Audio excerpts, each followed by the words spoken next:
আসসালামু আলাইকুম everyone, welcome back to my new blog আমায়াত ফ্রম আয়াত প্যারাডাইস। আশা করি সবাই ভালো আছেন, সুস্থ আছেন। আমিও ভালো আছি আলহামদুলিল্লাহ। অনেকদিন পর আপনাদের সাথে আরেকটা সুন্দর ব্লগ নিয়ে হাজির হয়ে গেলাম। আশা করি আপনাদের সবার পছন্দ হবে। আমাকে সবসময় যারা সাপোর্ট করেন, লাইক করেন, পছন্দ করেন, তাদেরকে সবাইকে অনেক অনেক থ্যাঙ্কস এতটা সাপোর্ট করার জন্য, এতটা লাইক করার জন্য। যাই হোক, আপনাদের অনুপ্রেরণা হয়েই আমি ভিডিও বানানোর আর কি খুশি থেকে ভিডিও বানাই। যাই হোক, তো আমাকে যারা লাইক করেন, সাপোর্ট করেন, তাদেরকে অনেক অনেক ধন্যবাদ। এই ব্লগটা অনেক স্পেশাল আমার কাছে, অনেক অনেক স্পেশাল। আশা করি আপনাদের সবার পছন্দ হবে। অনেক স্পেশাল অ্যাকচুয়ালি এই জন্য বলতেছি যে এই ব্লগটার সাথে অনেক স্মৃতি আর কি জড়িয়ে আছে। এর জন্য ওই যে বলে না, যায় দিন ভালো আসে দিন খারাপ, এমন একটা কথা আছে। যাই হোক, তো এই ব্লগটা স্পেশাল এই কারণে যে অ্যাকচুয়ালি অনেক দিন পরে আমার এক্স স্টুডেন্টের সাথে আর কি আমি দেখা করতে গিয়েছিলাম, যাকে আমি একদম ছোট থাকতে পড়িয়েছিলাম। তো তার অ্যাকচুয়ালি হঠাৎ করে সে গান শিখবে, তার গিটার কেনার শখ হয়েছে। তো আমাকে ফোন দিয়ে বলছিল, ম্যাম তুমি তো গিটারের ব্যাপারে অনেক কিছু জানো, তোমার উনিও জানে। যাই হোক, এর জন্য আমাকে একটা প্লিজ পছন্দ করে একটা গিটার কিনে দাও। তো আর কি সেদিন একটু সময় আমি এভাবে অনেক ব্যস্ত থাকি, আমার ফেসের দিকে কেউ যাবেন না। আমার খুবই জ্বর ছিল, মুখে জ্বর ঠোসা উঠে একদমই খারাপ অবস্থা ছিল। তারপর কোনো রকমভাবে বেরিয়ে গিয়েছিলাম। তো আগে গিয়েছিলাম অ্যাকচুয়ালি আমার বাসা মোহাম্মদপুর থেকে আগে ফার্মগেটে চলে গিয়েছিলাম। দেন আমার উনি একটু বাইরে গিয়েছিল, তো ওনাকে নিয়ে একদম চলে গিয়েছিলাম। অ্যাকচুয়ালি গিটারের ব্যাপারে উনিই জানে, আমি তেমন একটা কিছুই জানি না। তো তাকে নিয়ে আর কি চলে গিয়েছিলাম। অ্যাকচুয়ালি সেই গিটারটা যেন ভালো দেখে একটা গিটার কিনে দিতে পারে আমার স্টুডেন্টকে। তো আমার স্টুডেন্ট অ্যাকচুয়ালি আমি যখন প্রায় অনার্সে ফার্স্ট ইয়ারে পড়ি, তো আমার এই স্টুডেন্টকে আমি ক্লাস 2 থেকে প্রায় 4 পর্যন্ত পড়িয়েছিলাম, প্রায় 2 বছর পড়িয়েছিলাম। তার সাথে আমার অনেকটাই আর কি অনেক স্মৃতি জড়িয়ে আছে। আর আমার সব স্টুডেন্টকে আমি অনেক অনেক আমার প্রায় সময় মনে পড়ে তাদের কথা। তো অনেক দিন পরে তার সাথে দেখা করতে গিয়েছিলাম, খুবই এক্সাইটেড ছিলাম, অনেক ভালো লাগা কাজ করছিল। আলহামদুলিল্লাহ সেদিনের দিনটাও অনেক ভালো কেটেছে। তো আমরা চলে গিয়েছিলাম বসুন্ধরা। তো ফার্স্টে ভেবেছিলাম যে সায়েন্স ল্যাবের ওদিকে চলে যাব। তো ভাবলাম যে ওইখানে গিটারের কোয়ালিটি একদম ভালো হয় না। এই তো তার সাথে দেখা হয়ে গিয়েছে। এই যে দেখেন আমার স্টুডেন্ট আর কি, অনেক প্রিটি, অনেক সুন্দর, অনেক লক্ষ্মী একটা মেয়ে। তাকে সে ছোটোবেলা আরও লক্ষ্মী ছিল, এখন তো বড় হয়েছে, আরও সুন্দর হয়েছে। যাই হোক, মাশাল্লাহ, তাকে আল্লাহ বাঁচিয়ে রাখুক, তাকে নেক হায়াত দান করুক, তাকে সব কিছুতে সফলতা দেখ, আমি সবসময় দোয়া করি। তো সেদিন এত আর কি আমার ভালো লাগা কাজ করেছিল, তাকে এতদিন পরে দেখেছি। এরপরে ছোট ছোট কিছু ভিডিও ক্লিপ আপনাদের জন্য ধারণ করে রেখেছিলাম, যেন আপনাদের সাথে শেয়ার করতে পারি। তো সেদিন চলে গিয়েছিলাম বসুন্ধরায়।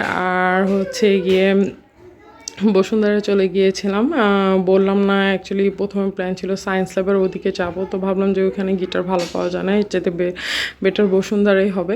তো বসুন্ধরা চলে গিয়েছিলাম। বসুন্ধরা তো আমরা অ্যাজ ইউজুয়াল সবাই চিনি, কোথায় বসুন্ধরা। যাই হোক, বসুন্ধরার মিউজিক ওয়ার্ল্ডে চলে গিয়েছিলাম। এর আগেও আমার উনি এখান থেকে গিটার কিনেছিল, এই যে মিউজিক ওয়ার্ল্ড।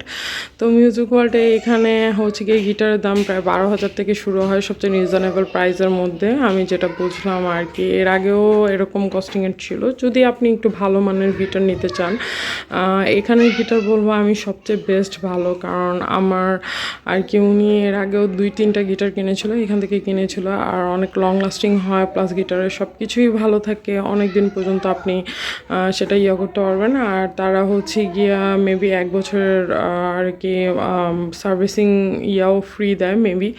যাই হোক, এরপরে এই যে তার গিটার নেওয়া হয়ে গিয়েছিল, সেই কালো গিটারটা পছন্দ করেছিল। তো আমার তো এটার মধ্যে ঢুকে মনে চাচ্ছিল, আরে আমি এত গান গাই, গিটার বাজা কেন শিখলাম না।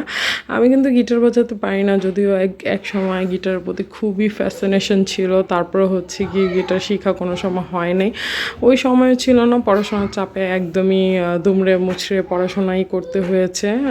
আর এজন্য আর কি আর শেখা হয়নি। যতটুকু শিখেছিলাম, গান শিখেছিলাম ছোটোবেলা থেকে। যাই হোক, ওই কথা বাদ দেই। তো এই হচ্ছে গিয়ে কথা। তারপরে হচ্ছে গিয়ে আমাদের ওই কালো গিটারটাই ফাইনাল হয়ে যায়। তো গিটারে অ্যাকচুয়ালি সব কিছু দেখছিলাম।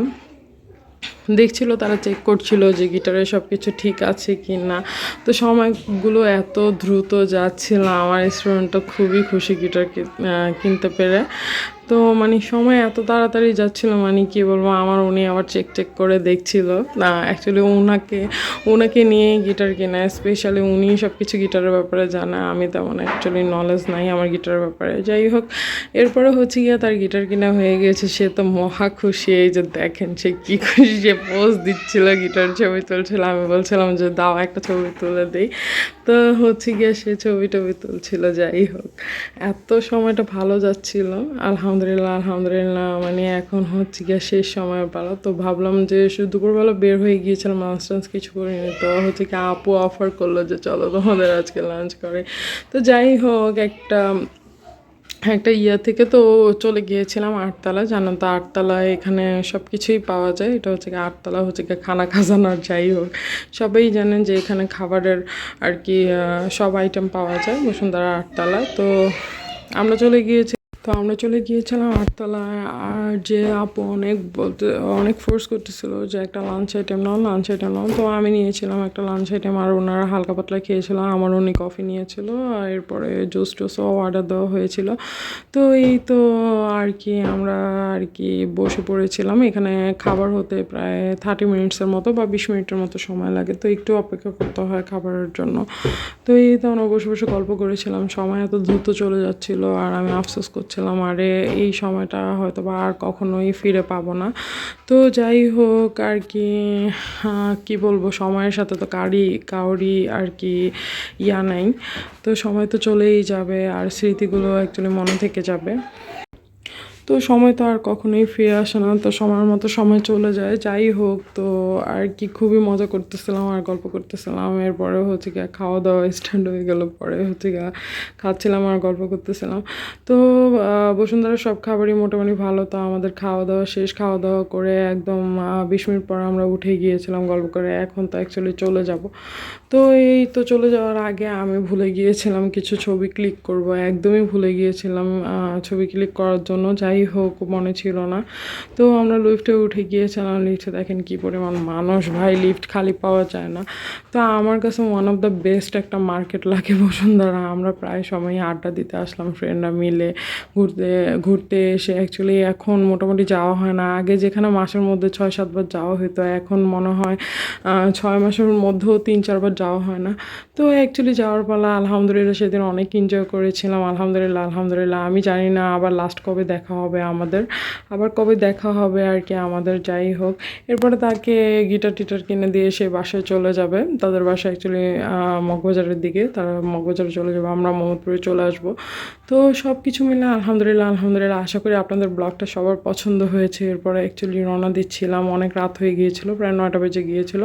তো আশা করি সবাই আপনাদের ব্লগটা পছন্দ হবে। তো আজকের জন্য এতটুকুই। Thank you so much watching for my video. আশা করি আপনাদের সবার ভালো লাগবে, আর সবাই সাপোর্ট করে আমাদের পাশে থাকবেন। আল্লাহ হাফেজ।